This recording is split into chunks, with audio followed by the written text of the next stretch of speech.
Hello everyone. তো আজ ঘরেই কিভাবে রিচ ক্রিমি ফুড কাস্টার্ড বানানো যায় তা আমি তোমাদের সাথে আজ শেয়ার করব। তো প্রথমেই ফলগুলোকে ভালো করে ধুয়ে নিতে হবে, দিয়ে তারপর এক এক করে কেটে নিতে হবে ফলগুলো।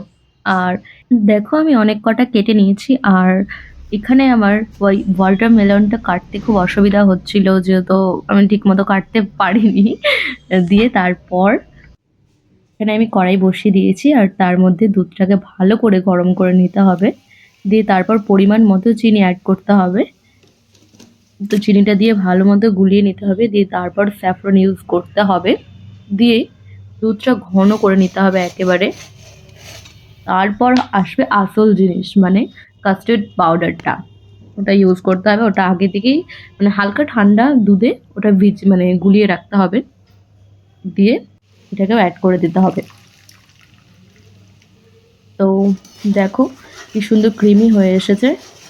তো তারপর এটা আমি নামিয়ে নিয়েছিলাম, নামিয়ে ঠান্ডা করে নিয়েছিলাম। এবার তারপর এক এক করে এই ফ্রুটগুলোকে অ্যাড করতে হবে।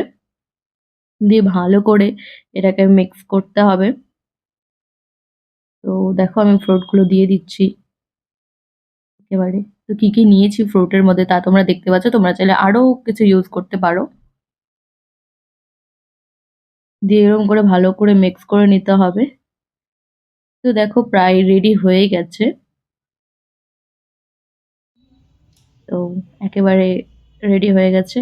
দিয়ে আমি এটা টেস্ট করে দেখেছিলাম, খুবই সুন্দর হয়েছিল খেতে। আমি তখনই খেয়েছিলাম। তোমরাও যদি এরম ভাবে তৈরি করো তো খুব ভালো হবে খেতে। তো চাইলে তোমরা ট্রাই করতে পারো।